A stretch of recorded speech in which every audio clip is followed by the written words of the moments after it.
Hello, everybody. Pastor Randy here. Welcome to Making It Simple on this Thursday, September the 2nd. I hope this day finds you doing well wherever you are in this world today. It's raining here in Florida, but that sometimes happens too. So it's still a beautiful day the Lord has blessed us with. And it's an honor, as always, an absolute honor and privilege to be with you and share just a little bit of time together. As we look in particular, we've been studying the book of John verse by verse, and in some cases, word by word. I hope that you've been able to see the context, the heart, the message, the mission, everything that's included in these scriptures. Because, see, friends, when they come to life, when they become more than just mere religion or a church thing, but they become applicable, they become useful, they become valuable, then we're able to say, wait a minute, that means something. I've never heard it that way before, or I never realized that that's what that really meant. Words matter.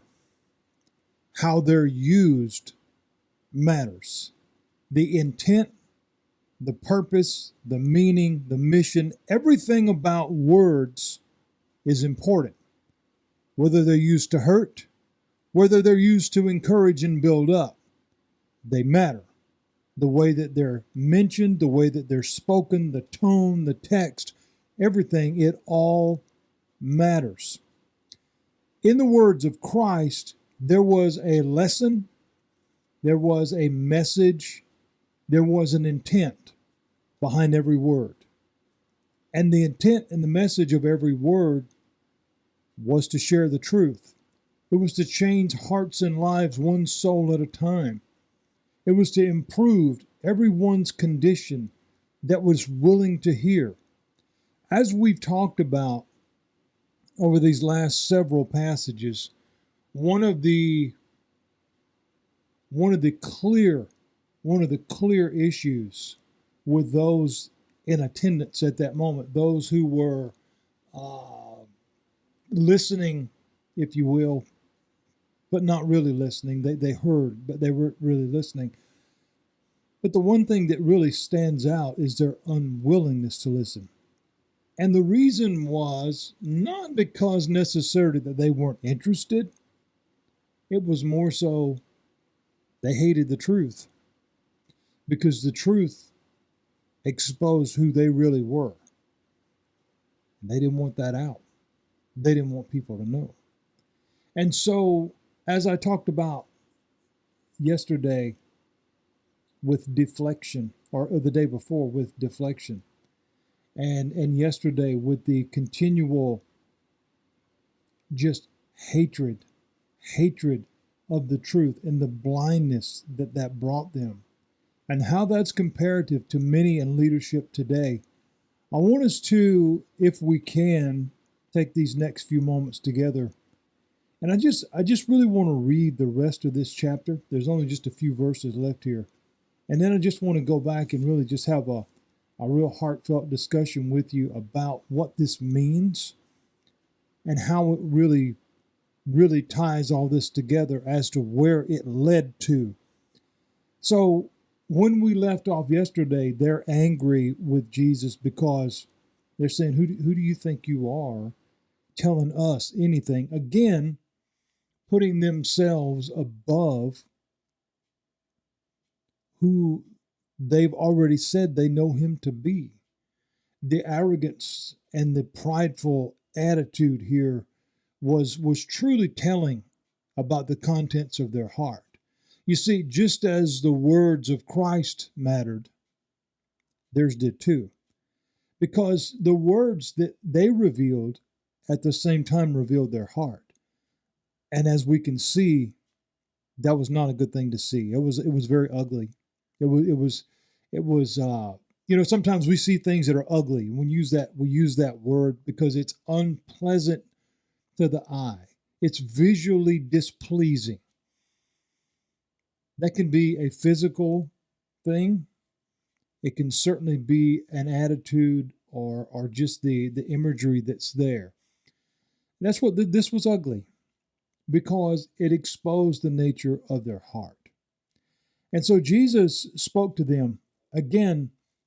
In one of the lessons prior, I spoke about what is our source. Where does it come from? Well, he's mentioned this a few times. And the importance of the listing, the importance of how things are prioritized.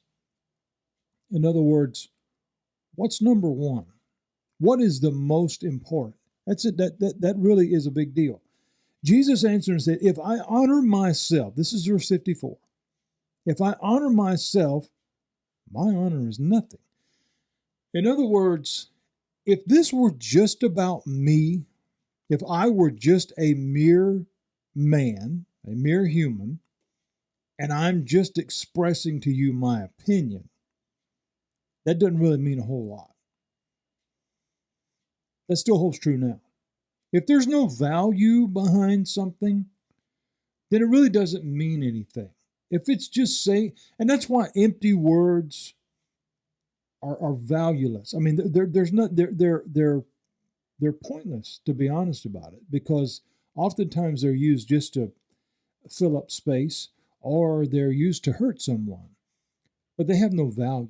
Empty words are like empty promises. They go nowhere. They have no meaning. They have no value, unless it's a shock, or if it's with the intent of trying to hurt someone.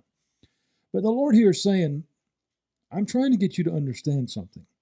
I have a message for you, and it's directly from God. Many people's problem today is they no longer hear those type of messages because they've determined either they don't believe that, or they wrap it together in categories such as religion, denomination, this and that. Oh, that's what you guys say, and that's what they say, but who's right? The reason there's such confusion there is because people have added things to the truth. It's like a fish story. You know, I go fishing as often as I can. I love to go. I've been going since I was a little boy. When I would go with my grandfather on Saturday afternoons, it was the absolute thrill of my week, the most thing I look forward to than you could ever possibly imagine when I was a little kid. It was my favorite thing by far. Now at over 50, it still has that kind of, it's a memory thing. You know, I can still sometimes see him sitting there on the bank, or in a chair or wherever, and just, it's a good memory. But it's something that I still really, really enjoy doing. However, I know when I'm there, or whoever may be with me, most of the time it's my wife, but whenever I go, or we go, either way, and you catch something outside of a picture, there's no way to prove what you did or didn't do. I mean, it could be 2 inches long, or it could be 3 feet long. But generally in fish stories, and again, whether it's intentionally deceptive or not, it always is a lot bigger than what it really was. In other words, it starts off as a minnow and ends up as a whale. Oftentimes opinions and empty words and whatever kind of end up in the same way. Well, so-and-so said this, and then it just grows way out of proportion. And that's why Jesus is in here. I'm not just giving you opinion or giving you just conjecture here. I'm giving you a message from God.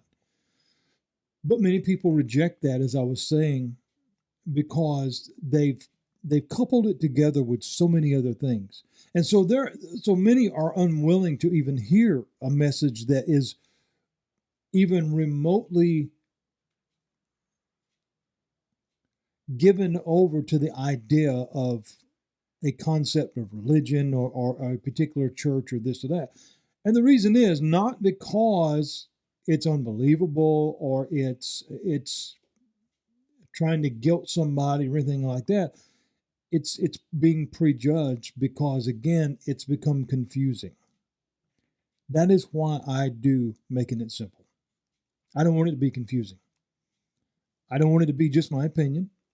If it is my opinion, I tell you that, or I try to always remember to do that.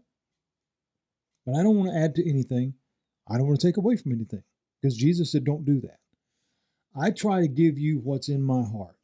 I try to give you, as I pray over this, as I ask the Lord for direction and wisdom as we do these lessons, that it be exactly what needs to be said.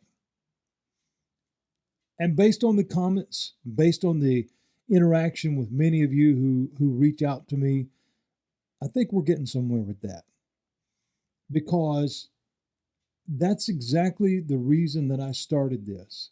It wasn't just because I didn't have anything else to do, or it wasn't because I wanted some kind of attention. It has nothing to do with that by any means.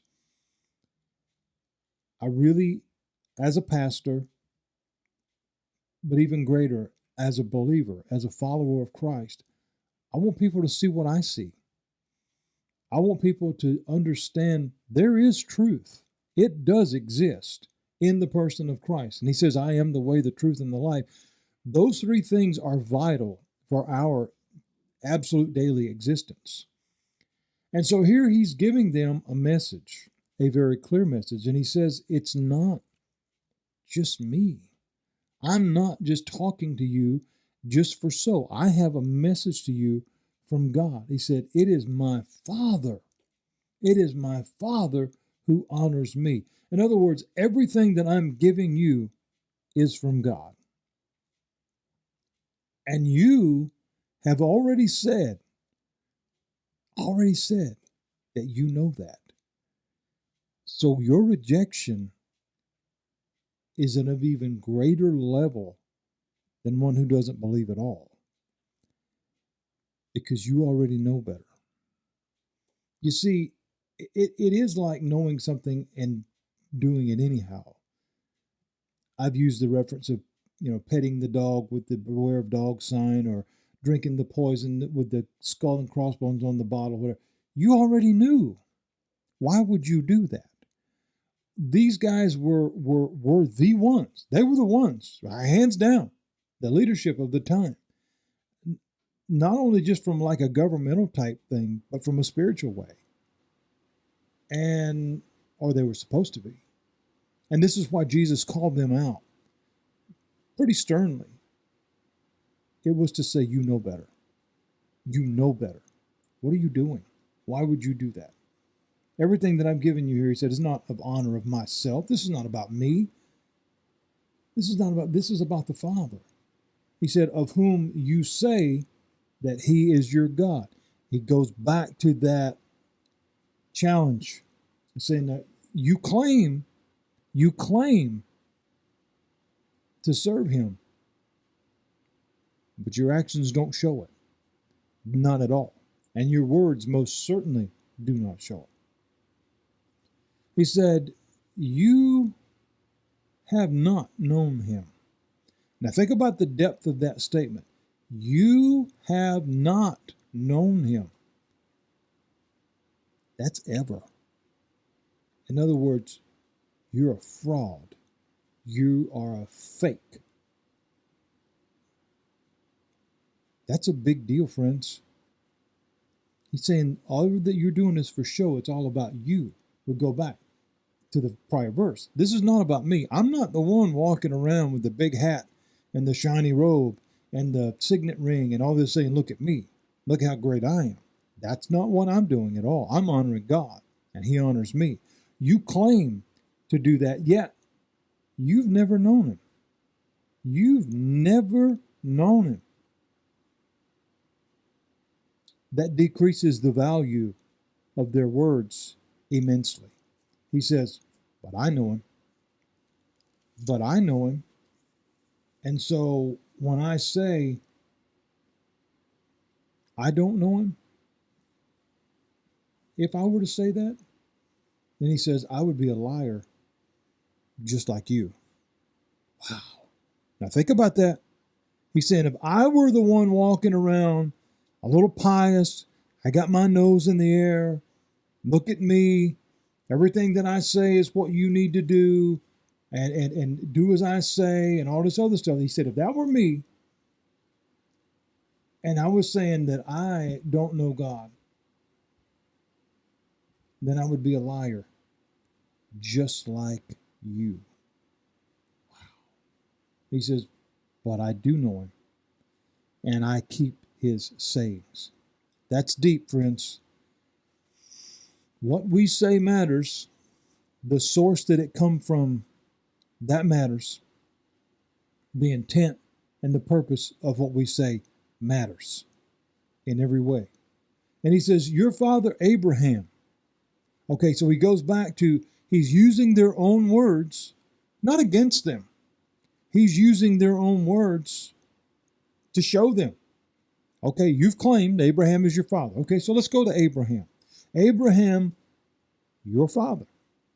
He rejoiced to see my day, and he saw it and was glad. Okay, now think about what he's saying here. He is speaking in first person. He is speaking in present tense, as if, okay, Abraham and I, we hang out. I know him. And he knew the day that I would come, and he was so excited about that. He knew the day that I would be born. He knew the day that I would come into this world in the flesh and bring this message of grace and hope, and he was so excited about that. Now, there had to be probably not only a little confusion, obviously, as we'll see in the next verse, but they were pretty steamed at this time because, again, they were not listening because they refused to listen. And they said to him, they said unto him, you are not yet 50 years old. You're not even 50 years old. In fact, he was 32 or 33 at the time. And you have seen Abraham? Now remember, Abraham had been dead for a couple thousand years. It's been a long time. And Jesus said unto them, I say to you, before Abraham was, I am. We go back to John chapter 1 and verse 1. See, friends, how it all ties together? The Word was with God, and the Word was God, and the Word became flesh and dwelt among us. The Word, that's Jesus. He always has been, and he always will be. And he's trying to get them to understand this. You've already recognized that what I say and what I do could only come from God, yet still you want to reject the message because you perceive that I'm in your way. You perceive that I am somehow impeding your desire and your lust for power. So let's talk about where you are. Let's look at your heart. And yeah, I know Abraham. I was here before he was, because I've always been here. It says, then they took up stones to cast at him. They wanted to kill him then. They wanted to really, really take him out. But Jesus, he turned and walked away. And he went out of the temple. This is where they were at. And he went into the midst of them and passed by. Now that's chapter 8. We'll go into chapter 9. So again, to kind of wrap this up, he's saying, listen, this is not about me. This is not just about me.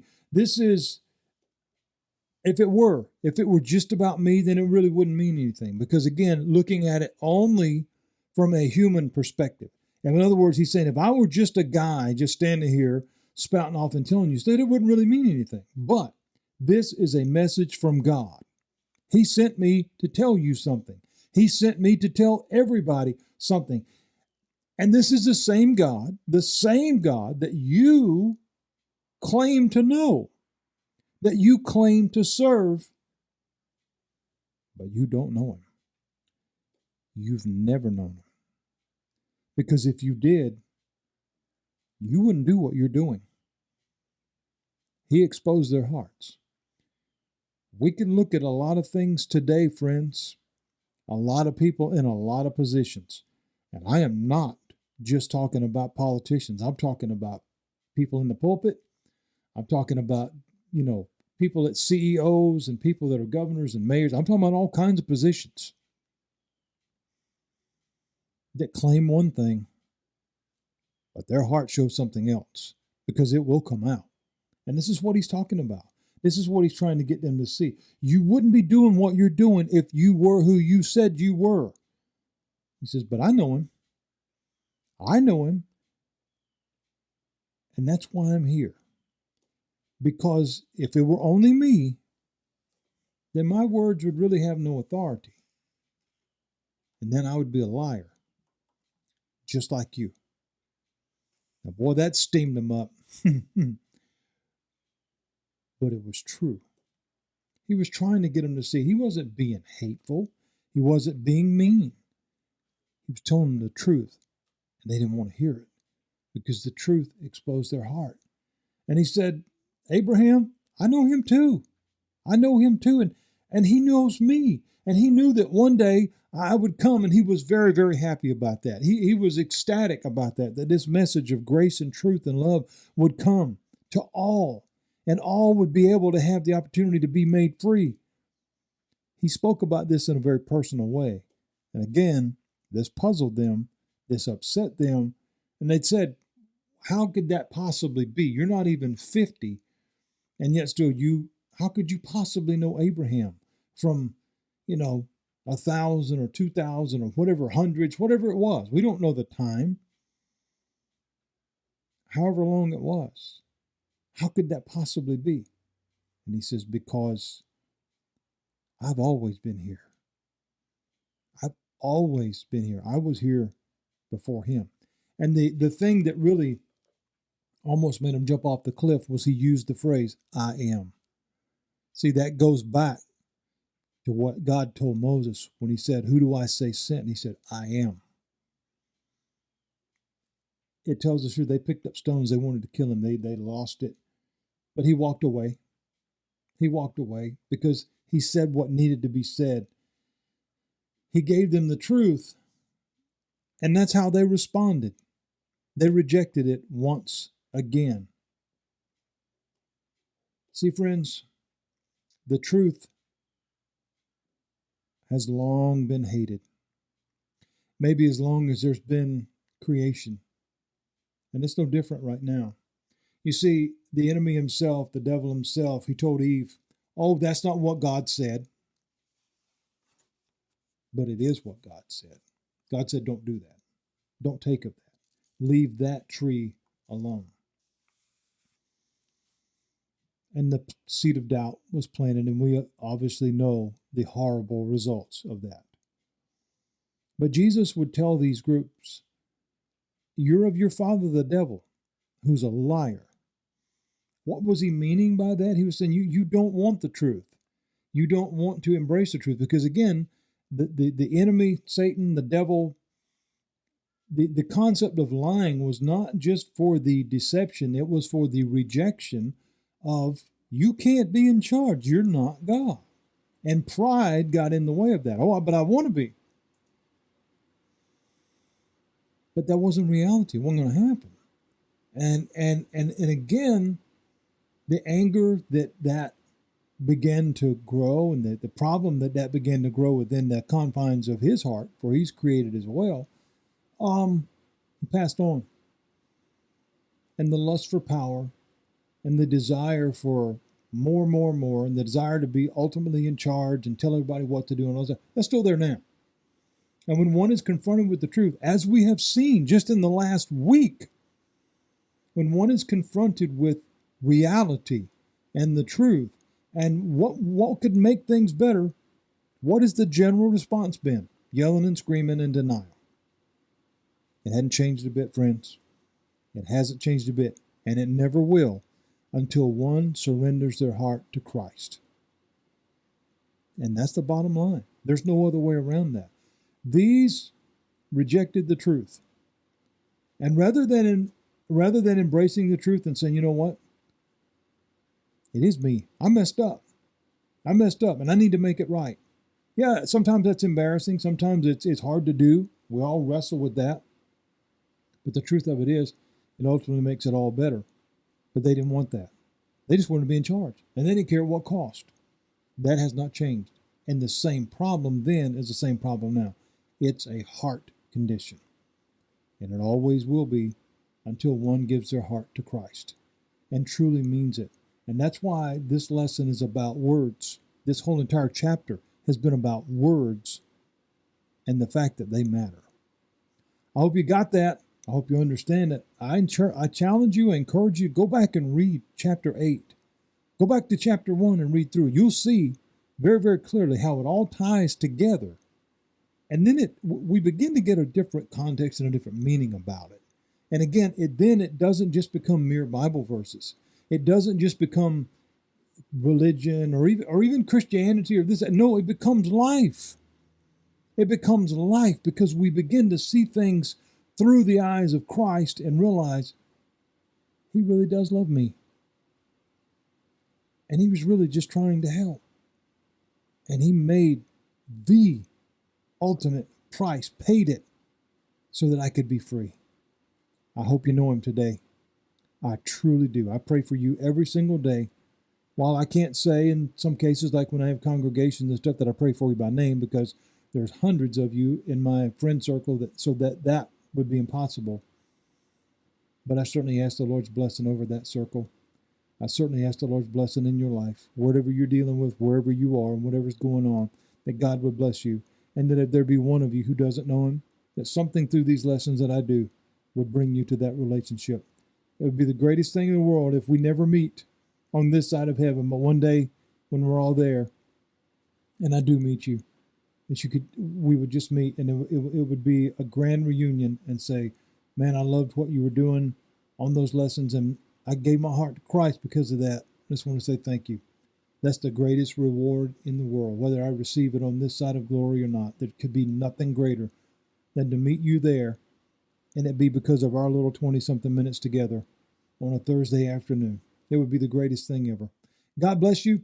I hope you have an awesome rest of the day. Lord willing, I'll see you tomorrow as we begin chapter 9 with another miracle that oftentimes doesn't really get explained in a proper way.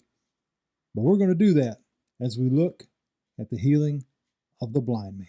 God bless you. You have a good one.